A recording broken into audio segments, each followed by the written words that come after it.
Go somewhere else. I can't take this nonsense anymore. How are you going to blame the defense? I got the power. Screw green bean. Damn it. But once you get to the sausage, I feel like we're doing something. Go Jets.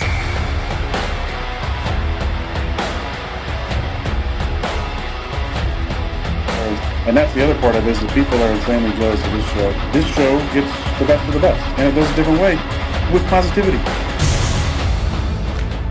He scores! Ow, my head! No, come on. What would you give up to see a Jets Super Bowl? All of my friends and family. Hit those milk thumbs, boys and girls. Freeze frame. Hold on to your underwear, ladies, and stand by, bitches. It's now time for Talkin' Jets with your hosts, Matt, Ryan, and Greenbean. Welcome to Talkin' Jets. My name's Ryan, and I'll be your pilot tonight. I am joined alongside my co-pilot. You know him, 𝐷𝐲𝐚𝐧 from Project Prospect. And then we got our special guest, Devin Jackson, NFL draft writer for the Philadelphia Inquirer. Devin, thank you so much for joining the show. Yeah, thanks for having me on. Love the intro, by the way. It was my first time getting to see it, and it was definitely one of the better ones I've seen, being on different podcasts and different shows. So I wanted to give you guys props, and my girlfriend's also a Jets fan, so this is cool to be on here. We like her. I see she's got, you've got good taste, my friend. I like that. Dom, how are you doing tonight? I'm doing well, Ryan. Status quo, man. I know Jets world is freaking out for the lack of activity in the day one of the tampering period opened up, but Joe Douglas is always slow to the gun. As a matter of fact, last year he didn't make any moves on day one, so I'm not yet pushing the panic button. And listen, this is a draft show anyway, so that's really where my focus is always is, and that's where my focus is going to be tonight. So I'm pretty good. I appreciate it. Like I said, stoked to talk to Devin, stoked to get his takes on some of these prospects, because the chat's they're tired of hearing my takes. They're tired of hearing your takes. They can recite them left and right. So It's good to get some new blood in here. And Devin's a guy that I've kind of followed and watched from afar through Twitter and whatnot. We crossed paths. Don't know if a formal introduction was made down in Mobile. So I know that he's as tied in as anyone. So I'm looking forward to getting into this with him. So Devin, now you told us your girlfriend is a Jets fan. Where's your allegiance lie? So, I grew up a Saints fan, so that's kind of where the primary is. But I will say, my girlfriend being a Jets fan, I've definitely watched a lot more Jets games over the last couple of years. We went to the Jets Chargers Monday Night Football game this year as well on one of my off days. So definitely I've taken a little bit of a liking to the Jets. And honestly, I mean, when you look at the team building, what they have on defense, Sauce Gardner was a guy that I really liked for him as a true freshman out of Cincinnati. So to be able to see him really grow and become a top prospect and be one of the better DBs, in the NFL in his first couple seasons in the NFL, it's been a sight to see. So I saw that game last year, or in 2022. We went to the Packers and Jets game as well in the Lambeau because we were living in kind of the Chicago area. So I've been to a couple of Jets games the last couple of seasons. So I've definitely watched out for them a little bit as well. But being at the Inquirer, watching the Eagles games and keeping up with them has been a primary focus. Yeah. So you guys actually got one of our guys in Bryce Huff. I shouldn't say you guys, but Philadelphia acquired Bryce Huff in free agency. Do you know anything about him at all, or him coming out of Memphis? And obviously Jet fans were kind of irritated. We wanted to hold on to him. What do you think of him, I guess, if you don't mind? Yeah, what's the buzz? What's the buzz in Philly with that signing, Devin? Yeah, they're definitely excited. I would say it's kind of a twofold thing. Obviously the reports coming out last week that Hassan Reddick and Josh Sweat could be, on the trade market. So I think Eagles fans kind of figured they would probably go after one in free agency, and after being tied to Bryce Huff the last few days, seemed kind of inevitable at that point. But they're definitely excited. I think the biggest question that I've seen, at least from Eagles fans or on their side of things, is can he handle a full workload? So knowing that he was more of a rotational third down specialist, with the Jets, and primarily used as a pass rusher. Obviously had 10 sacks last year. so you know all those things coming in, but you want to see, obviously him be at 25 and a guy that was previously undrafted free agent, for him to even get this big contract is an awesome thing for him. But when you think about, you know, what the Eagles like to do, they like to get ascending pass rushers and guys that maybe have not showed it fully, potentially, fully at that position. With them getting Hassan Reddick a couple years ago, and I won't say a same situation, but similar, where he was playing off-ball linebacker versus being an edge rusher, and it's turned out pretty well for him in Philly. So I think they're definitely a team that likes to make these types of moves where maybe a guy isn't exactly fully realized potential, but you definitely see it. They're willing to take a shot on him. So I would say that the buzz is definitely excited to have him on the Philly roster, and pair him up with maybe Reddick comes back, and obviously they got Nolan Smith last year in the draft too. But they want to have a good stable of pass rushers, and Huff adds that for them. Yeah, and I'm just curious to see, and then we'll veer back onto the draft stuff. But I'm curious to see what his fit in this Fangio defense is going to be, because it is a different defensive scheme that's been run now, that will be run this year, that's been run the past couple years. So it'll be interesting. I mean, I know Fangio kind of made it work down in Miami. He used Jalen Phillips all over the formation, kind of in hate to use the terminology, but it makes everyone will understand what I'm saying. Kind of in that Micah Parsons role where he lined up, outside, inside, 2-point stance, sometime even some 5 tech and so on and so forth. So I'm curious to see what Fangio kind of rolls out with Huff, because he's not the biggest guy, and then you have Nolan Smith, who is also not a big guy. I don't know, which one of the other ends are going to stay, whether Hassan Reddick or Sweat, or both are on the roster. So it'll be interesting to have to see how he's kind of let loose. That's what I will say about that. Before we hop into the draft stuff, I do want to just acknowledge TJ. TJ dropped in with a $10 super chat. Thank you so much.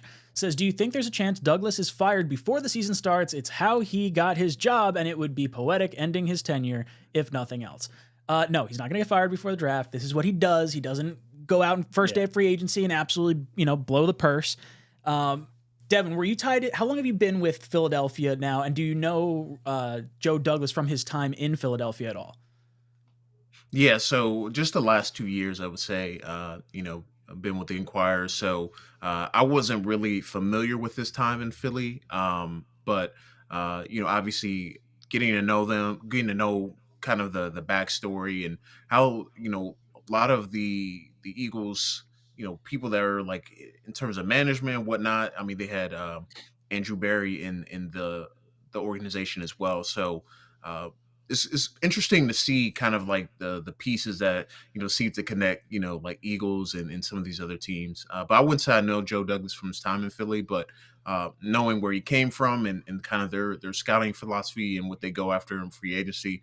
I mean, even for Philly this year, they're typically not a team that makes splash signings on day one, so this is kind of a change for them as well. They typically like to see what the market is, and they like to obviously get ahead of re-signing their guys, like they did a deal with Landon Dickerson, to kind of reset the guard market, and then that immediately got shaped up and changed. Same thing with Jalen Hurts last year; they did the same thing. Then the quarterbacks fell dominoes after, but it's kind of interesting to see the approaches, and I feel like typically people that come from the Eagles organization, and they go on to do other teams, they're not big spenders on day one of free agency. So I would say, it doesn't always equate success, obviously. And it just like I said, the Eagles don't typically make splash signs, but they did this year. So they're trying a different approach, but really it's a team to team thing. And you have to evaluate your own roster and how confident you are in some of the young guys on your roster too. It just can't be getting guys to fill holes that you have. Sometimes you want to kind of fill out developmental wise, and obviously the draft as well. Yeah, and that's a good segue, because we've been saying it. Ryan and I have been saying it through this whole cycle, and I think you can probably attest to this, Devin. If there's a year that you need an offensive lineman, this is a pretty good draft class in that area. So, the Jets slow to the gun right now in free agency. Haven't really made any moves, let alone a couple. So and they got some holes to fill in the offensive line. So why don't we start there, man? Let's start at this tackle class. And I think it's safe to assume, and it's an assumption, because we don't know who in the top 9 before the Jets are really going to stick and pick there. There's probably going to be a lot of moving and shaking. I know, the Chargers are open for business now. The Giants, maybe they want to move down and recoup some of the draft capital they gave up in the Brian Burns deal. There's going to be probably some people that are moving up for quarterbacks, so on and so forth. I think the Jets are in a good spot, if tackle is the area to go, because your ceiling, is Joe Alt. Somehow flips, and the floor is that, that next tier of guys who, I label as, that, the Fuagas, the Olafushanus, the J.C. Lathams of the world. So it's a pretty good situation to be in if they wanted to just stick and pick. So why don't you go ahead and talk about the top of the tackle class and give us your thoughts? Yeah, the tackle class this year is awesome. Yeah. Just kind of start off. Obviously, you have Joe Alt, who you just mentioned, Olu Fashanu from Penn State as well. As kind of the top 2 guys of the class. With Alt, you have a really young prospect, ascending prospect as well. That at his size, I mean, at the combine, he just tests extraordinarily well, and you see on his film, he's a guy that really technically sound, technically. I wouldn't say technically refined just yet, but a guy that can really latch on and use his massive size, his massive arm length to move players not only in the run game, but stymie them as a pass protector as well. So all to me, is a guy, for me, it's like 1A and 1B. I like Fashanu more as kind of the pass protector of the two, but I feel like Alt has a little bit more upside and is ready right now to be an effective run blocker as well. So to me, those are the top 2 guys, and to me, if you get either one of them, you're in really good shape as you move towards the future. But a lot of things can happen. Like you said, the trades, I think, are going to be what makes it interesting. I think you look at the Los Angeles Chargers at 5. I think they're a prime, suspect to get one of Alt or Fashanu. But if they decide to trade back, maybe, an Alt or Fashanu makes it down to 10. Because you look at some of the other teams picking in that 6 through 10 range. Do the Giants, like you said, want to move back and get some more assets from trading for Brian Burns? Maybe they don't feel like they can feel like can wait a little bit and get a receiver of their choice to continue to add to that offense. And then you look down the list, and really the Titans, after the top 5, is a team that seems like they're going to go after a tackle. So you can get one of those 2, but in a scenario that maybe the Chargers stay and they pick Alt, and then Tennessee goes with Fashanu, you got the next crop of tackles. And that's where I really think starts to get interesting, because in this next crop, a lot of people view them in a different way. Like some people see them as guards, some people see them maybe moving to the interior, but others see them sticking out. So for me personally, the next few tackles would be Troy Fautanu from Washington, who I really, really like. Had an awesome combine, had an awesome podium session too at the combine too, that I really enjoyed going back and forth with him. But he's a really smart, cerebral player, guy that's really nasty in the run game. And I think when you look at some of these other prospects, I mean, you kind of see, some may favor the run game a little bit more in terms of pass protection. They're a little bit better in the run game, a little bit more physical. But for me, Fautanu is kind of the mixture of both. Which I could see why people wanted to move him to the interior because of his run game prowess. But as a pass protector, I mean, he has a nice tool bag with him. So I wouldn't hate him at either guard or tackle, but he'd kind of be in that next tier. J.C. Latham, who you mentioned as well, really, really strong player that at his size just moves surprisingly well. I know he weighed like in 342 at the combine. I played around 350, 360 during the season. Obviously, there's still some things to iron out with him in terms of pass protection. Still a young player, played guard, in the previous year, just moved out to tackle. So, he has that guard and tackle, versatility in his game.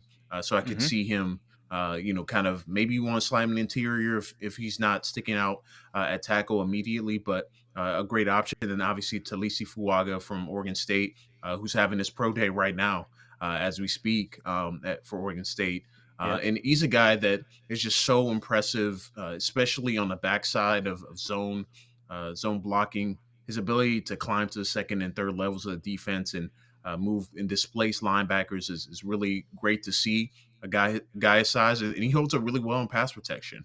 There are going to be times he gets beat, by some of the speedier guys, but his core strength, his ability to reset his hands is really awesome. So really in that second group, you have a lot of upside. You have guys that have different skill sets that can fit at different positions, but overall, the top 5-6 guys. I mean, you wouldn't be upset to get one of them because you're going to get guys in there that as long as you can continue to develop and let them play to their strengths, you have some cornerstone pieces potentially for the next 5 or 6 years. Yeah, and I think it's fair to say as well, and we've talked about it a lot on this show, and me on my channel a bunch. The reality is that I think all the 5 names that you talked about, they're all great, and for the most part, I think all of them you can expect to play early. Whether or not plug and play from day one, they'll get into the game. They'll get into a groove, into a starting spot relatively early.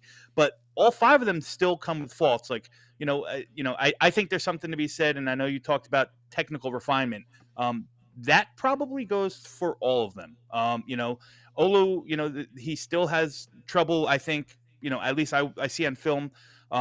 A little passive inside hand. People get into his chest a little bit more. Needs a little bit more functional strength.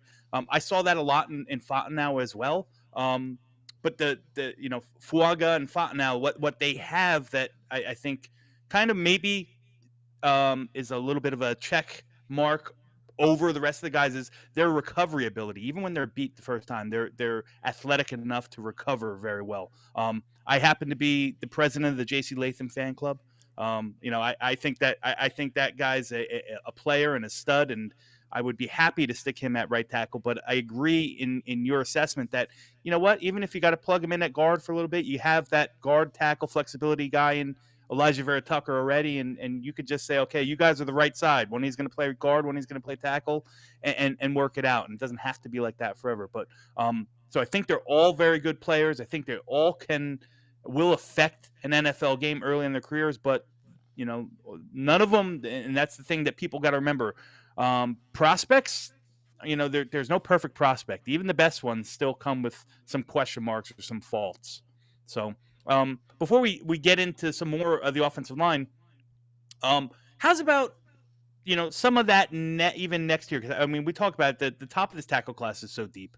And there's guys, the Amarius Mims and the Tyler Guytons of the world, even 𝐒𝐮𝐬𝐂 𝐂, who are really, really good athletes. To me, I think they are still, for one reason or another, still need a little bit more development, whether it's Mims just, being really green and only seeing 800 snaps in Georgia, or Guyton new to the position, or 𝐂 𝐂, who, to me, is probably the lesser of those 3. What are your thoughts on those guys? They're probably not going to be targets for the Jets at 10. I think that's a reasonable assessment. But a lot of the Jets world talks about, hey, maybe if Joe Douglas likes a group of guys, relatively the same, there's a trade down possibility to accumulate more draft capital, so on and so forth. And if you do that and drop down too far, you might miss out on those top 4 or 5 guys. So you might be looking at that next year. So, you were at Mobile, I was at Mobile. We both saw how excited everyone was about Tyler Guyton. Tell me about Guyton. Yeah, to me, Guyton is a guy that is interesting because he came in college, was a former tight end before he moved to tackle. I feel like we're starting to see that more and more now in guys that are different, like especially the tight end to tackle pipeline. I think of obviously Lane Johnson, who did that at Oklahoma, just like Tyler Guyton did as well. Joe Alt too. We're still really starting to see kind of that pipeline with Guyton. To me, I feel I feel confident in his ability to translate to the next level. I think about Bill Bendabaugh, who is such a legendary offensive line coach at Oklahoma that has produced so many really good players on the offensive line. Think about Creed Humphrey and guys like that have translated to the NFL game really well.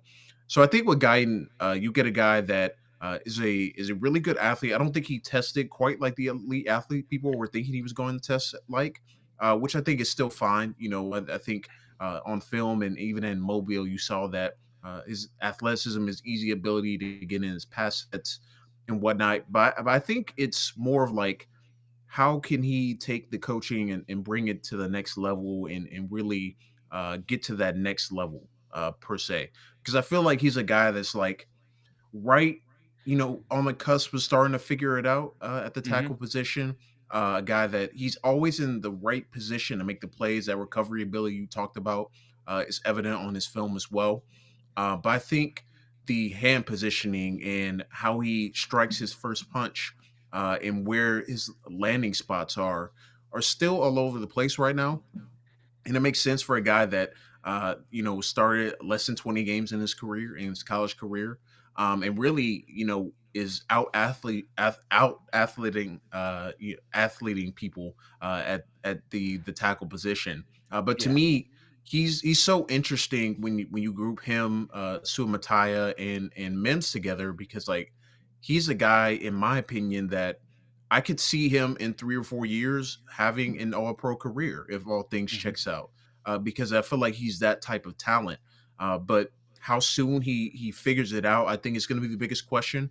And if I were an NFL team taking him, I probably wouldn't want him starting right away, just because you want him to really hone in on some of those technique and the refinement that we talked about. But I would not be upset to have Guyton on my team. But I do think he needs to be a kind of a contingency plan type of tackle where you ease him in to be in that right tackle of the future, and not a guy that you want to throw out immediately. But even if you do throw him out immediately, I think he has enough athleticism to figure it all out. But you don't want him to compromise some of the technique he's learning just to be able to stay in front of guys. And I think that's the biggest line for him right now in terms of where his development is. He's like right there, I would say, in terms of like what he's shown on tape, especially as a pass protector. But still, like some of the minor details that can get you beat at the NFL level, he still needs to iron out. Yeah, so I do want to make a note real quick. Sorry, Dom. See, I saw it in the chat. Jacoby Brissett signs a 1-year, $8 million deal with the Patriots. We knew that was coming. That makes sense. He will bridge whatever rookie quarterback they take. So. Yep. For sure. Yeah, Guyton. And then I'll pass it off to you, Ryan. If you talked about him, like I agree with your assessment. Like if he starts, he's going to take his lumps, and you gotta acknowledge that, and you gotta accept that fact. But man, to have him, like I think Philadelphia is in a good spot. Like if you just plucked him, and especially now that how much attention they plugged a lot of their holes with Breece Hall and Xavier McKinney and so on and so forth. You can just have him learn from Lane Johnson for a year or two before releasing him to the Hounds. To me, that is just a match made in heaven. And I think that there's a possibility he can get down there. I know that the Raiders are also going to be in the market for a right tackle, and they seem to, in years past, kind of go break the norm and go after their guy, and they might just love that. They just might love that athletic upside and just that real Pro Bowl upside that he has if they can develop it. So that area between probably 13 and 22 is where Guyton, I think, is a soft spot for him to land. But man, that Philly landing spot for him would be ideal. Yeah, I'll add one more thing before. Sorry, my bad. I was just gonna say, funny you mentioned Philly. Lane Johnson is actually his mentor, so there's definitely some connections there. And yeah, I forgot the Oklahoma connection, right? Yeah. Yep. So they have already been in contact. They've trained together, so there's definitely some connection there. Interesting. There we go. That's a great spot for them, right in the early 20s. Guyton's one of those that like just measures at such a perfect height, weight, and length for the NFL. Yeah. And Marius Mims is that same kind of caliber player. And if either one of these guys had multiple years of starting reps, I think we'd see them go much higher, closer to, the top 10 than I think we are ultimately going to see them. It's fascinating. Now, you mentioned the Chargers and potentially the first offensive tackle maybe coming off the board around there.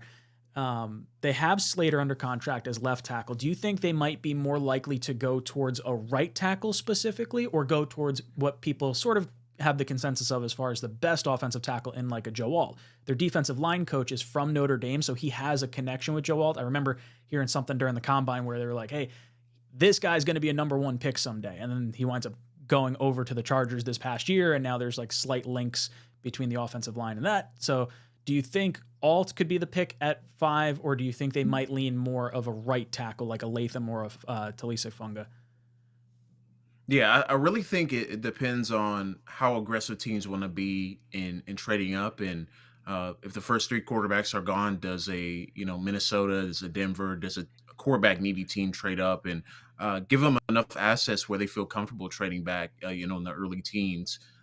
That's where I really think that line is. And, if they're picking after the Jets, I think that would they be comfortable taking one of the tackle that kind of remains there, I think is kind of the interesting discussion there, because Tennessee is going to take one. So they're going to take one of Alt or Fashanu probably if they're there. So I think it depends on if they want to stay at 5. And I get an indication that they don't, especially with how teams are going to be quarterback needy, specifically in this class. So I think if they get a good deal and they can trade back, they probably will be more inclined to take a right tackle. But if they have to end up staying at 5, I could see them just going best player available, taking Joel in 5, and figuring it all out after that, and just figuring out the best 5 they can put out there for Justin Herbert, whether it's like Alt at right tackle and Slater at left tackle or vice versa. So I really think it just depends on what can get from trading back, because I know they're doing a lot of tackle work on this entire class, not just the top of the class. But I feel like if they stay at 5, Alt will be the pick there. I'm going to go into some more questions from Dom C in just a second, but I want to acknowledge some super chats. Pooch Guy comes in. Thanks so much for the 5 spot. Says, this is torture. He's gone. Don't need to hear about how the Eagles will deploy him. JD's absolutely dropped the ball. 14-year playoff drought. Here we come. So Pooch Guy not too enthusiastic about where the Jets are heading in terms of free agency and letting Huff go. Brian also comes in with a super chat, says, we will become Green Bay retirement community. We will sign Bakhtiari, Aaron Jones, and Scantling. It just seems like it's a foregone conclusion, right, Dom? We brought in all the Packers players to date, so why not just a few more? Just go all in, right? Listen, if you told me that Aaron Jones was coming on a team-friendly deal, I wouldn't hate it, Even Bakhtiari, man. Bakhtiari can't be your answer, but if he was part of the answer, if you brought in a Bakhtiari and a Cam Fleming together, or a Bakhtiari and a George Fant to Bakhtiari starts, and when he goes out, because that's going to happen, you have a viable backup there, I'd be fine with that. But I digress, man. I was going to say, I feel like their offensive line, like the Jets, as pieces start to move, I think Bakhtiari is going to be the left tackle. They're going to hope that Carter Warren can develop behind him. They're going to have AVT at one of the guards. They're going to take their future right tackle at number 10 overall. And then in the, oh no, Bakhtiari got hurt, break glass in case of emergency, AVT kicks out to left tackle in the event Warren's not ready to go at that point. That's my gut feeling as to where they're going, because I don't think we're signing multiple offensive tackles this offseason. It just feels... At least at this point, it feels hopeless. But what we could do, Ryan, is we could draft a bunch of them.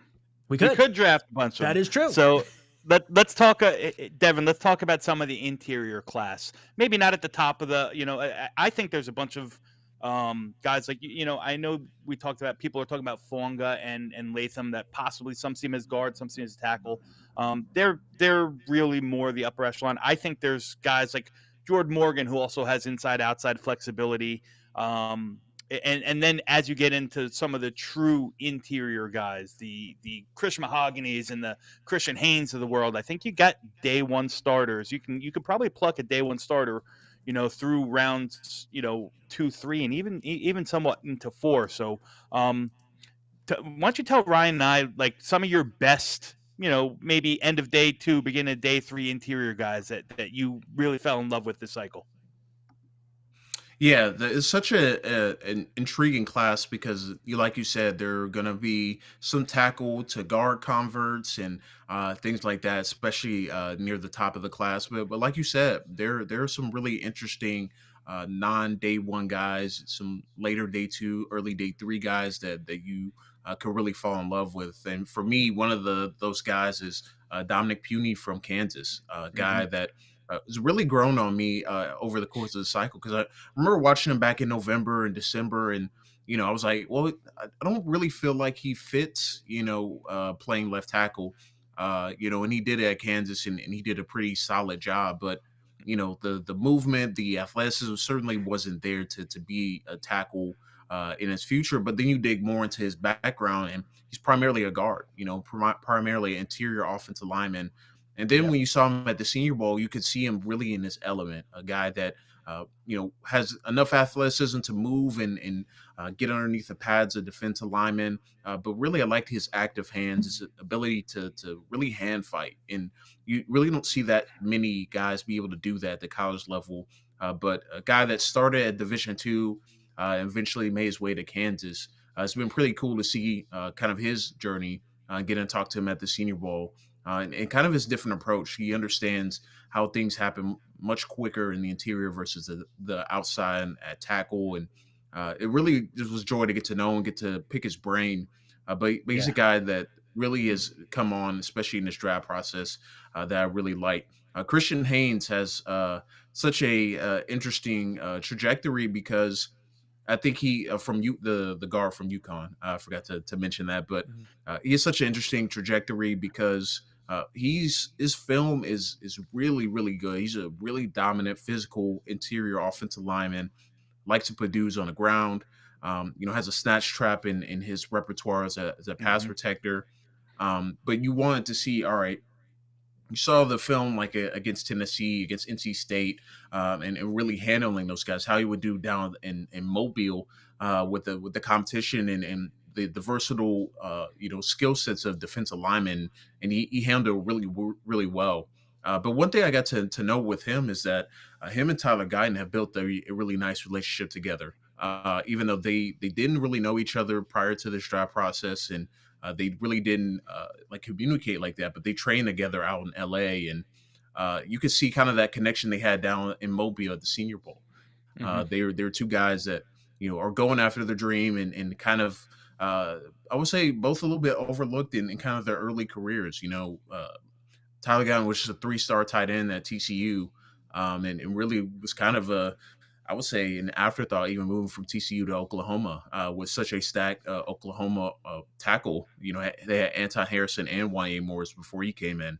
So I feel like they're similar mindsets and whatnot, and it would be cool to see them find a way to play together. I don't know if it will be on the Jets or another team, but it would be cool to see them find a way to play together because they seem to have that chemistry. But Christian Haynes, really stout interior defensive line or interior offensive lineman, a guy that more of a throwback type of guard where Yeah. he just wants to be Yes. physical and mow you down. So those Yeah. are the two guys that kind of stand out to me, and then I'll name one other kind of versatile guy in TCU's Brandon Coleman, who played tackle, was played guard, really both guard spots and left tackle spot.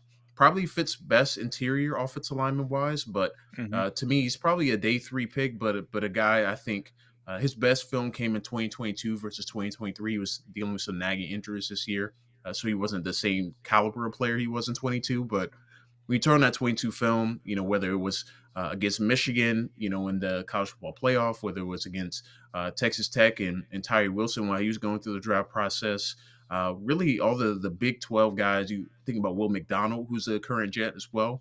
He handled each one of those guys, and he has some really, really good tape in 22. 23, he still has some pretty good tape, but certainly you could see he wasn't the same caliber athlete, but really aggressive as a run blocker, active hand fighter. I think he has a bit of a soft shoulder in pass protection, which allows guys to win on around the corner, which I think he might fit better in the interior. But overall, I really liked his game too, and those would probably be the three guys that come to mind. Is like probably round 3, round 4, if you want guys that can just find themselves and being a day one starter and have those tools to be successful at the NFL level. Those 3 names come to mind.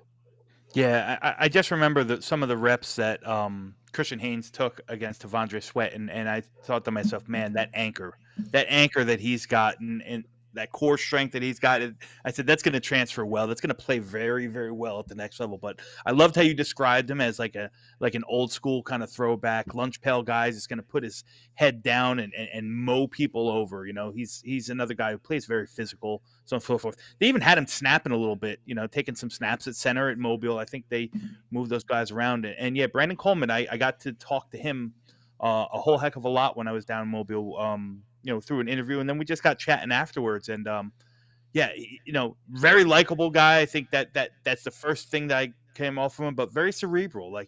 We talked about his plan and his attack and how he game planned, how he watched film, how he prepared, and then how he, plays, completely versatile inside, outside. He didn't really care. He talked a lot about his teammates. He talked a lot about the guys that came before him, Steve Avila and so on and so forth. This is a guy that you could tell loves football. I'm glad that you mentioned him as as an early day 3 guy, because I think some people get caught up too much in the mystique and the lore of these mock draft simulators, and they see Brandon Coleman there. I'll just plug him in the 7th. That's not reality. This is a ball player. This is a guy that's going to come in and earn his keep and earn his time really, really easily. And for me, the Jets, they probably are 50-50 split in regards to inside zone to more and their power, gap, their duo game. So I think all 3 of those guys would be ideal fits in there, between Puny and Haynes especially, and Brandon Coleman as well. Ryan, you got any interior guys that on your mind, on your radar? Interior guys, I as even with the injury, I still love Zach Zinter. Do you think he's going to be more of a 3rd round guy, a 4th round guy? Where does that injury ultimately have him shake out? Yeah, I'm thinking probably in that 3rd or 4th round range. It really depends on the severity of it, how quickly they think he can get ready. But I mean, even in this draft class, I think towards the end of round 3 isn't out of the question for him. Just with really okay class. I mean, when you think about the class depth and whatnot, I really think that's the kind of the sweet spot. Towards the end of round 3, a team that needs interior offensive line help, but maybe you want to let him get some time to get ready and get back. But I could see him like late round 3, early round 4, finding a nice spot there. A team that is more of a contender, a team that needs a guard down the line, but not necessarily right now. And let him get back fully healthy and almost give him a redshirt year as he learns and gets back into it. By his 2nd year, I think he could be competing for a starting spot.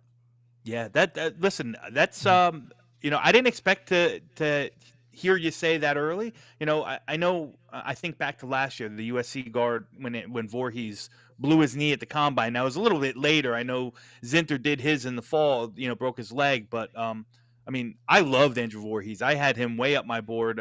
In terms of the interior last year, and he damn near fell out of the draft. So I assumed that the same path was going to follow for Zinter. So it's interesting that you think, round 3 or round 4. That's where the Jets are kind of stocked up in their picks between 70 and 140 with a handful of picks right there. So yeah, maybe that would be a good spot, Ryan. I know you love that. You love some Zach Zinter, man. It's funny. The first mock off season I did for our Jets was Thanksgiving weekend, and the very next day he broke his leg. I was like, son of a, I didn't even whisper the name Jets, and the guy already broke his leg.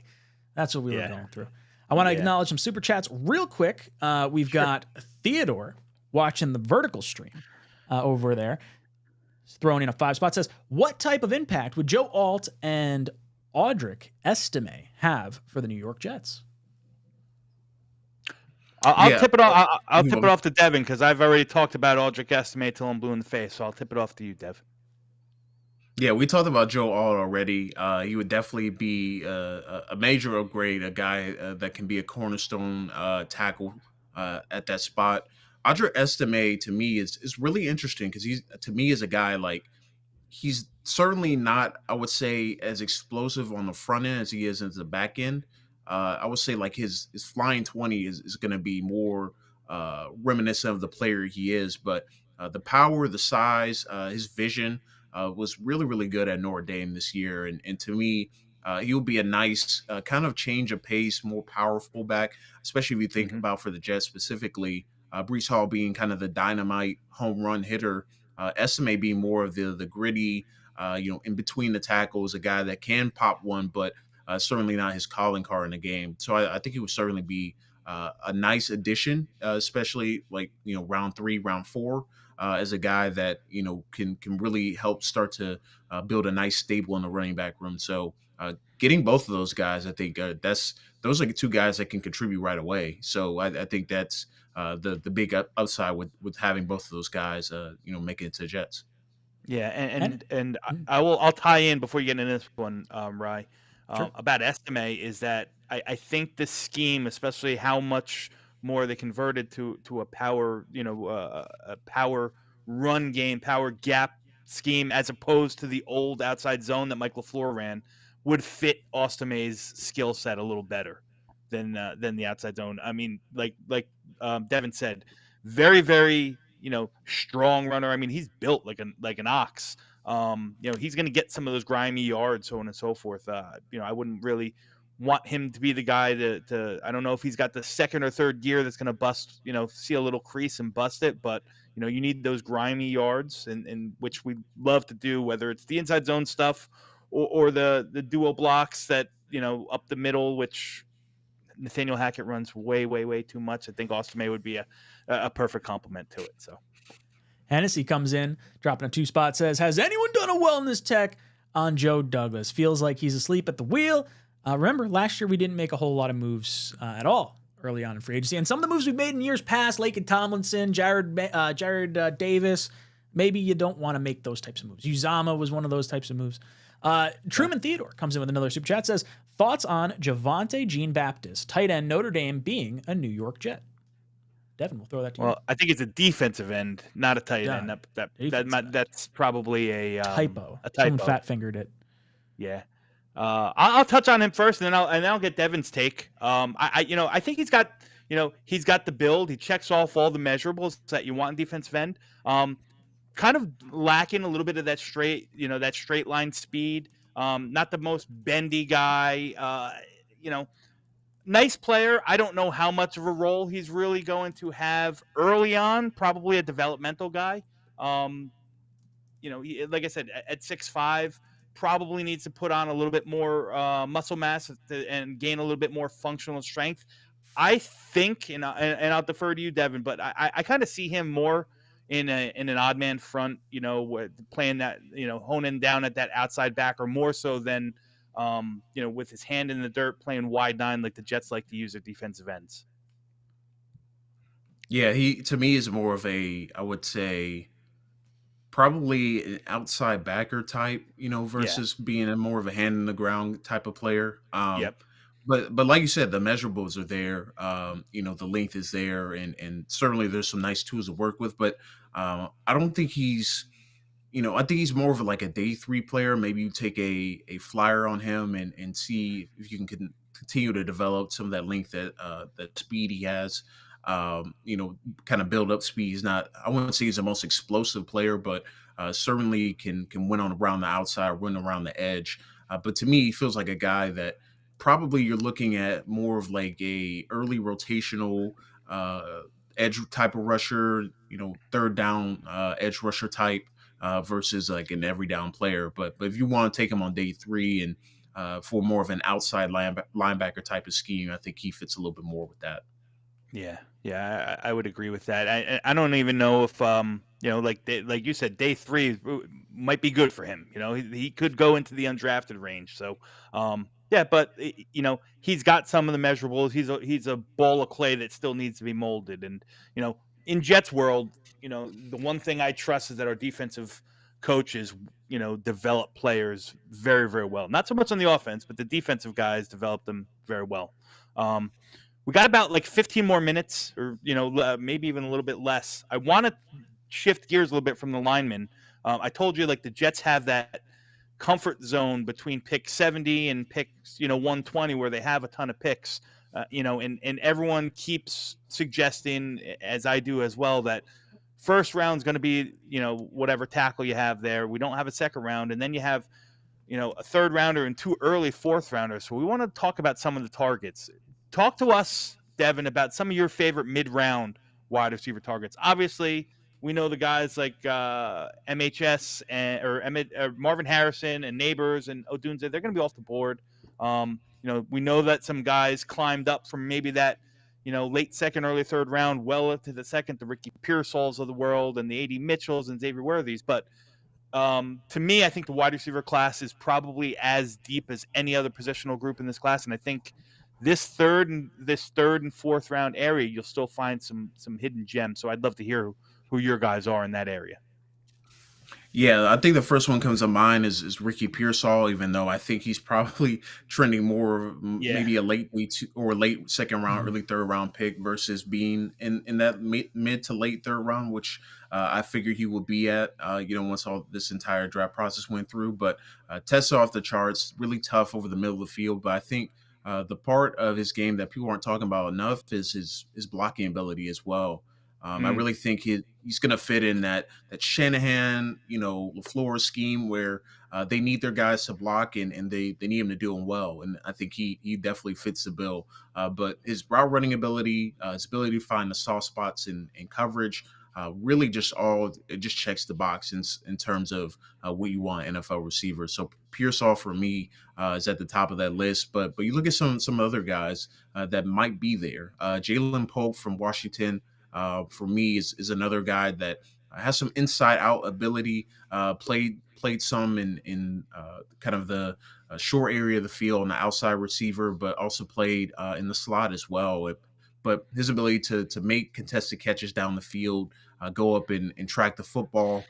He really makes some big plays in that Washington offense, obviously with Rome Odunze, Jalen McMillan, who was in and out of the lineup with injury, but Jalen Polk really emerged as kind of that go-to guy opposite of Rome Odunze, and I really think he's probably going to be somewhere in that third or fourth round range. I don't think he tested off the charts compared to some of the other receivers at the very least, but to me, he's a guy that is really going to turn out a really good NFL career, and I really like everything he brings to the table.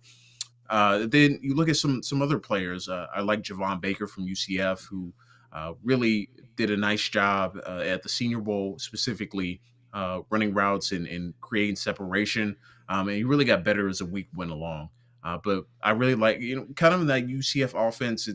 I don't think it necessarily translates all the way to the NFL level, but you really like his size, his speed, his ability to create separation and catch the ball with his hands. I think it's really the biggest thing that stands out with him. So he was another guy that stood out. And then if you're looking more slot options, Jamari Thrash from Louisville is a really good option in that fourth or fifth round range.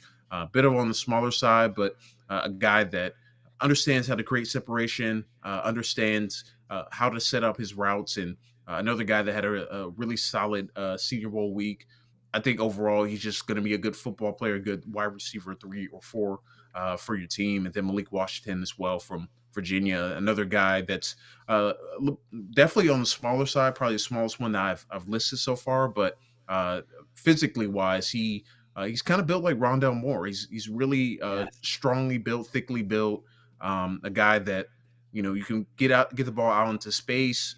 He can take the top off the defense, do a little bit of everything. So you look at more of a guy that's more of a interior type of inside receiver type. I think Thrash and Washington are more of your guys that are more traditional slot receivers that can find open holes over the middle of the field and use their speed to create separation against linebackers, nickels, and safeties. Yeah. Green Bean's gonna love you. He loves Malik Washington. He's a big Virginia guy. So the channel has been buzzing about Malik Washington for a hot minute. The New York Jets talked to him. It was at the Shrine Ball, right, Dom? Yeah. Is that where it was? Yeah. Correct. So Jet fans are dialed into Malik Washington. He plays so much bigger than his actual size indicates. When I was watching his highlights, I was like, oh, this dude's got to be like 6 foot, 6'1", like bulldozing over guys. He's like 5'9". It's like, damn, this guy plays way bigger than his. And what I love about Washington and Thrash in particularly is that they, they're going to be more slot dominant guys at the next level, but they can win at all three levels. There's something to be said about guys who can create separation and win at all three levels of the field, especially Jamari Thrash, who's only going to, I think he was probably like 180, 185 pounds soaking wet. But he's a jitterbug, and the way he tracks the ball and the hands that he shows as well, like he's a guy that I think is going to be a home run for whatever team plucks him 4th, 5th round, wherever he kind of falls in. And Polk, listen, I think everyone, the noise on Polk early on, the buzz was good, and then it kind of simmered down as some of these other names came in, the Pearsalls, the Roman Wilsons of the world. And I think Polk's a good receiver. I think he does everything very good. He doesn't do anything great. That's the catch I get on Jalen Polk. Like, he's going to be a phenomenal Robin if you already have a Batman. You know what I mean? It's going to be a real good number 2 option in that receiving core. I don't know if he's got the alpha in him, he didn't really have to, because that was kind of Rome Odunze's role on that Washington team, and him and McMillan and that crazy wide open offense that they ran up there in Washington. They just kind of fit, they just kind of filled the holes and made the plays when the attention was off of, the attention was on Roma Dunze, or they were loading the box for Dylan Johnson, or so on and so forth. That's when those guys really stuck out. Like I said, Polk's very good. I think he's a good receiver. I don't think he's great at anything. We got Hennessy dropping in with his member super chat. Says, I think Joe Douglas is trying to make a trade for a wide receiver. We'll get an offensive tackle at 10, or maybe trade down a couple spots. Screw it, bring in Justin Jefferson. Yeah, I think that's probably where we'd all love to be. That would be fantastic. Blitzkrieg comes in with a $2 spot. Says, any HBCU players getting drafted this year? Dom or Devin, any of you guys know players that could be drafted from one of those colleges? Devin, I'll defer to you. I know there's a there's a linebacker there. Why is his name not? I'm drawing a blank. I forget, man. Let me see if I can find him on my list. I don't know. I can't. I know there's a couple, but I don't know any off the top of my head, to be honest with you. Yeah, I would say I'll jump in and say prior to his injury down at the HBCU Legacy Bowl, Davius Richard from North Carolina Central was a guy that seemed like he was getting some draft buzz and potentially getting drafted, but he got hurt during the game, unfortunately. So he's probably a UDFA, but that was probably the top name, I would say, that was probably going to get drafted, or at least taken probably like the 7th round. I don't know if there's any guys in particular, I think, from HBCUs getting drafted, but I know a lot are getting a lot of interest via visits and potential UDFA bringing them in. But Richards, at least for me, was a guy that probably would have got drafted at the group. Yeah, I was thinking Tyrese Knight, but he's not even. That's not even I think he plays for UTEP, so he's not even HCBU. So anyhow. Blitzkrieg was asking. I was gonna say Blitzkrieg was also asking Malik Washington, what round do you think he ends up going in? I think between probably rounds 4 and 5. I think his size is probably going to be the biggest knock, and I think we're going to get a lot of running backs, or not a lot, but at least 3 or 4 running backs go probably in that 3rd round area. So, I think his stock probably starts in like the 90s. Of round 3, but probably I think he settles somewhere in the early 100s and ends up going somewhere there on day 3 of the draft. Yeah, done. Any more questions for Devin?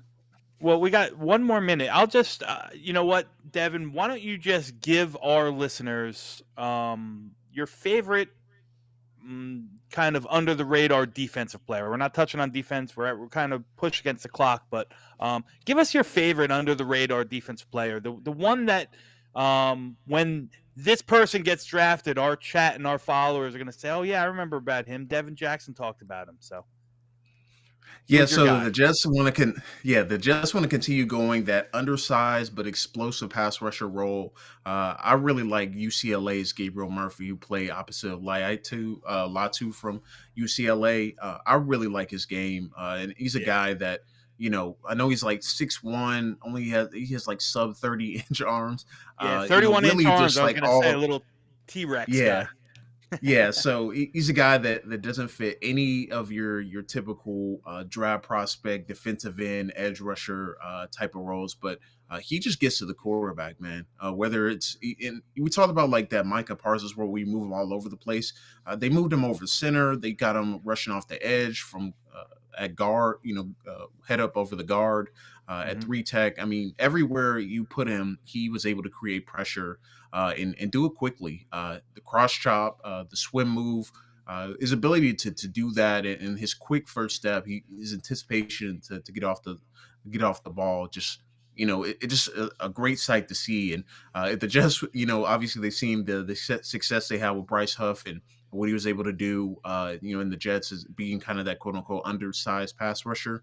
I feel like Gabriel Murphy and a lot of people have compared him, in terms of like, style of pass rush and build to Bryce Huff. So I think Gabriel Murphy from UCLA, that's my favorite pass rusher in this class, despite, all the different body types and players they have. But I really like Gabriel Murphy from UCLA. Yeah, I loved his film against Arizona, man. He lined up on, he took Jordan Morgan to class a couple times with, fake outside plant, long arm, and just drive at, small guy. Jordan Morgan's a big guy, and he just drove him back straight into the quarterback numerous times. So I think that's a great get, a great name, and somebody that, we don't talk about too much because, especially on this show, it always seems to focus around the offense because that's where the Jets' real problems lie. But listen, that was a fast hour, man. I want to thank you for joining us. Why don't you go ahead and tell everyone where they can follow you and plug your socials and whatever else you want to plug for you. Yeah, thanks for having me on again. This was a blast to do. Always love talking NFL draft. You can follow me on Twitter at @RealD_Jackson. And all of my work is on Philadelphia or Inquirer.com for the Philadelphia Inquirer. And typically, I have, some sort of draft content almost every week. But next week I'll be doing a 2-round mock once kind of free agency settles and all the dust settles on all the deals and movement from all the teams. Yeah. Well, again, guys, if you're not following Devin on Twitter, make sure you do so. Again, he's a great follow, especially the link is below. Especially if you like draft content because he's always popping clips out there and giving you some insight on these guys.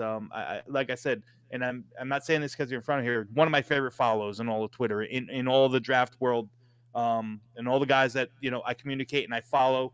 Devin's stuff is always, right up there at the top. So pleasure to have you on the show.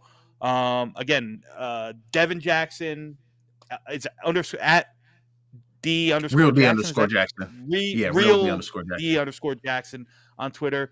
Our pleasure, man. Thanks for giving us the time. And listen, we'd love to have you back at some point, maybe, before the draft, after the draft, come back here and chop it up. The door's always open, man. We appreciate you. Yeah, that'll be great. I'd love to come back on and talk draft with you, and appreciate you guys for having me on again. Yeah, of course. Guys, thank you so much. I feel like I was just a passenger on this flight tonight, and I loved it. I soaked up all this information. You guys can check out Devin Jackson. His link's in the description down below. Make sure you give him a good follow. Boys and girls, we're going to be pushing you over to the Monday call-in show over on Jets Talk 24/7. This is Talkin' Jets signing off. JETS.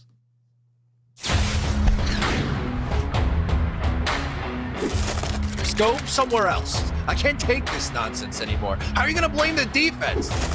I got the power. Screw green bean. Damn it. But once you get to the sausage, I feel like we're doing something. Go Jets.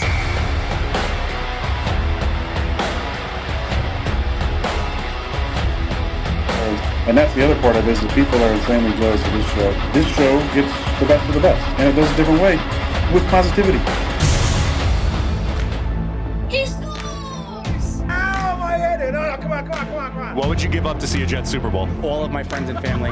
Hit those milk thumbs, boys and girls. Freeze run. Jets! Hold on to your underwear, ladies, and stand by, bitches. It's now time for Talkin' Jets with your hosts, Matt, Ryan, and Green Bean.